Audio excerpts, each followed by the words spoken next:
এখানে এসে মূলত আমরা ইন্ডাস্ট্রিটা যখন ভিজিট করি, আমরা লক্ষ্য করি যে এখানে বিএসটি এর অনুমোদিত পণ্যগুলো আছে কিনা।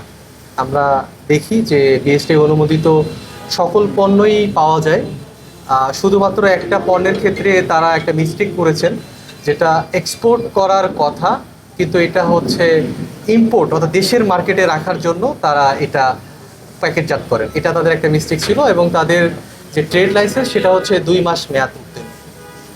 এছাড়া তেমন কিছু পাওয়া যায় না। পরবর্তীতে আমরা তাদের যেখানে তারা খাদ্যপণ্যগুলো মজুত করেন, বোতলজাত করা হয় মজুত করে, সেখানে গিয়ে আমরা একটু বিব্রতকর পরিস্থিতির শিকার হই। এখানে কোনো এক ওয়ার্কার হয়তো বা এরকম হবে, তিনি একটা বোতলে আমরা প্রস্রাব পাই, যেটা পরবর্তীতে প্রমাণিত হয় যেটা প্রস্রাব ব্যক্তি। এটা আমরা পাই, এটার পর আমরা বিব্রত হই, ওনারাও বিব্রত হয়, কারণ আমরা ইন্ডাস্ট্রির সার্বিক দিক লক্ষ্য করেছি। সার্বিক দিক বিবেচনায় ইন্ডাস্ট্রি যথেষ্ট পরিষ্কার এবং পরিচ্ছন্ন, তাদের যে কাগজপত্র যথেষ্ট আপ টু ডেট। কিন্তু এই জিনিসটা দেখার পর, এটা দূরে ছিল, দূরে একটা সাইডে পাওয়া যায়, আমাদেরকে একজন দেওয়ার পর আমরা এটা পর্যবেক্ষণ করার পর লক্ষ্য করি যে এটা আসলেই প্রস্তাব।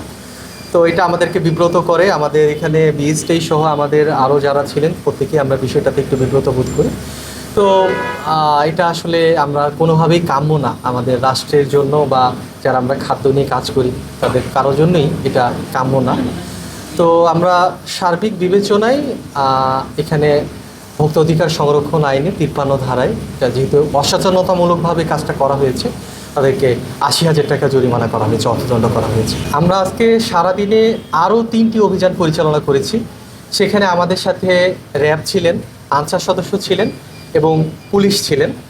সেই প্রতিষ্ঠানগুলোতে আমরা 2 জন মিলে আসলে অভিযান পরিচালনা করি। তার মধ্যে আমরা যেগুলো ছিল সেগুলো হচ্ছে, আপনারা জানেন, সরকার কর্তৃক ঘোষিত নিষিদ্ধ পলিথিন, যেটা রাষ্ট্র কর্তৃক ঘোষিত এটা নিষিদ্ধ, সেই পণ্য তারা উৎপাদন করছিলেন। এরকম 2টি প্রতিষ্ঠানে আমরা জরিমানা করি। এরপর আরেকটা প্রতিষ্ঠান, তারা হচ্ছে রিসাইক্লিং করে, অর্থাৎ প্লাস্টিক পণ্যগুলো নিয়ে রিসাইক্লিং করে তারা বিভিন্ন ধরনের বালতি, তারপর চেয়ার, বদনা, এই ধরনের জিনিসগুলো তৈরি করে। সেক্ষেত্রে তাদের পরিবেশের কোনো লাইসেন্স ছিল না, এমনকি কোনো লাইসেন্সই তাদের ছিল না। তো আমি সার্বিকভাবে 3টি প্রতিষ্ঠানে আমি জরিমানা করি টোটাল 3.5 লক্ষ টাকা, এবং আমার কলিগ তিনি এখানে জরিমানা করেন 1.5 লক্ষ টাকা। সর্বমোট ওইখানে 5 লক্ষ টাকা জরিমানা করা হয়। এবং একজন ব্যক্তি, যিনি আসলে আমরা ধারণা করি দীর্ঘদিন যাবৎ এই পলিথিন ব্যবসার সাথে তিনি জড়িত, এবং আমরা গোপনভাবে তথ্য পাই যে তিনি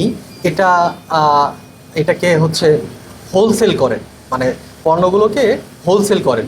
তো সেজন্য তাকে আমরা 1 মাসের বিনাশ্রম কারাদণ্ডে দণ্ডিত।